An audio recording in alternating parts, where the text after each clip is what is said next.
decisions with on-the-ground knowledge. Welcome back to another Dragon Staff tutorial.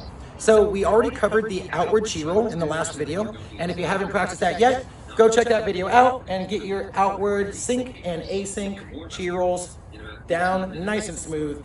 The outward chi roll really is my foundation. The inward chi roll is nice. There's a lot of moves out of the inward chi roll, but in general, the outward chi roll is my standard go-to, and I do think it's a little easier to learn first. The inward chi roll is the other direction, and now we're rolling the staff towards our body and figuring out how to control that going towards us. There's a few major differences between the two, but they're also very similar. Once you know the outward chi roll, it's going to be easier to do the inward chi roll. So basic idea, staff is rolling into my body.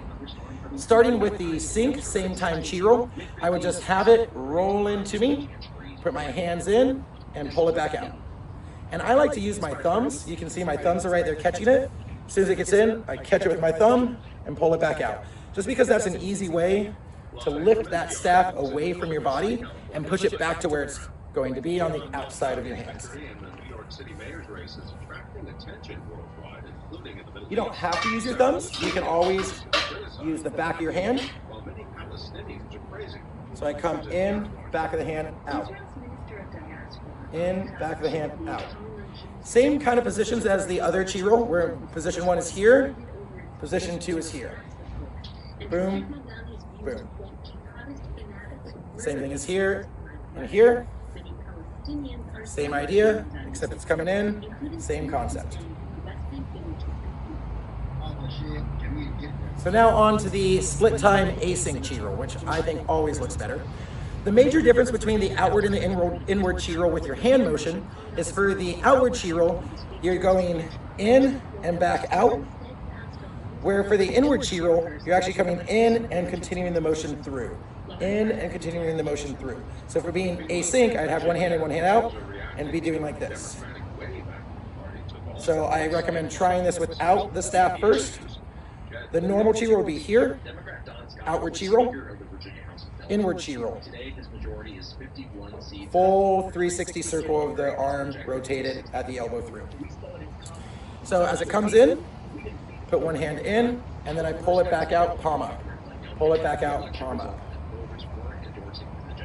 Almost like you're handing something off to somebody, hand them the staff. Hand them the staff.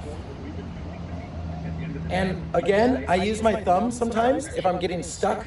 Like let's say I need to really get it out, I just push it with my thumb. And I use that thumb as the point of contact, but I try to make it look smoother by just using a solid open palm in my hand.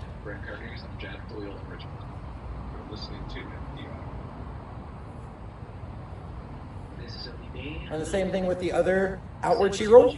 You can do this full 180s.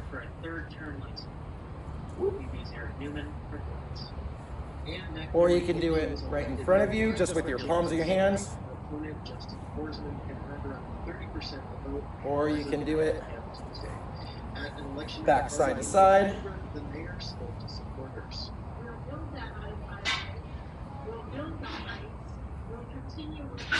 So you can have all your style points in there. But it's that standard roll through and out. Roll through and out. That hand motion is the major difference in the two. And now, how do you want to transition between the outward and the inward? It's really simple. You drop the staff out of one hand, do a 180, and now it's going outward. So same thing, if I want to go to inward now, I drop it one hand out, do a full 180, and now I'm inward. The Public Safety Levy will fund 13 new officers in the Vancouver Police Department. Drop one hand out and outward. So it's that drop and flip that's going to cause it to go in, drop and flip, out. Drop and flip, in, drop and flip, out. And there you have it. So that's the inward chi roll. It's a little bit different than the outward. It's a little bit more difficult. Honestly, I haven't practiced it as much, so mine's not as smooth either. But practice it with me and keep it going because, of course, with all staff spinning, there's multitudes of ways to do the same trick. And even though it may look the same to someone who doesn't really understand what's happening, it's really important that you, as a staff spinner, fundamentally understand what the staff is doing at all times so you can have control of it. And so you can make it do the actual thing you want it to do. Having a consciousness and an idea of what the trick is that you're working on will just make it that much quicker for you to learn the trick. So break it down, start slow, and grab a friend, go to the park, and keep practicing.